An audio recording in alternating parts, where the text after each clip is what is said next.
السلام علیکم ورحمۃ اللہ وبرکاتہ۔ امید ہے کہ ناظرین کرام خیریت سے ہوں گے۔ سوال یہ ہے کہ قربانی کس پر واجب ہے؟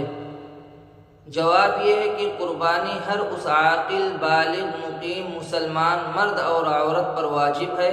جو کہ عید الاضحیٰ کے ایام میں نصاب کا مالک ہو،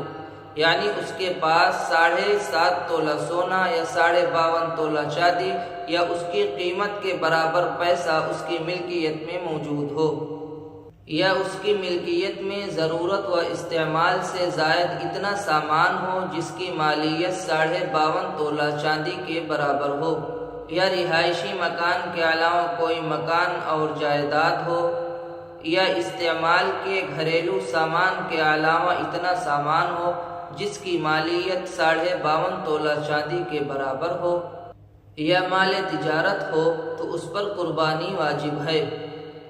سامان خواہ کوئی بھی چیز ہو، تجارتی ہو یا تجارت کے علاوہ ہو، اگر وہ استعمال میں نہ ہو تو اسے بھی نصاب میں شامل کیا جائے گا۔ اگر مذکورہ بالا تمام چیزیں یا بعض چیزوں کو ملا کر مجموعی قیمت 52.5 تولہ چاندی کی قیمت کے برابر ہو تو اس کے مالک پر بھی قربانی واجب ہوگی۔ مزید یہ کہ قربانی کے واجب ہونے کے لیے نصاب کے مال یا رقم یا ضرورت سے زائد سامان پر سال کا گزرنا شرط نہیں ہے، اسی طرح اس کا تجارتی ہونا بھی شرط نہیں ہے۔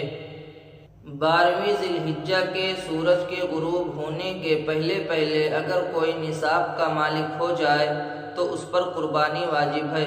حتیٰ کہ 12ویں تاریخ یعنی سب سے آخری دن جو قربانی کرنے کا ہے، اگر سورج کے غروب ہونے سے پہلے وہ نصاب کا مالک ہو جائے، کسی بھی طریقے سے مالک ہو، تو پھر اس پر قربانی واجب ہے۔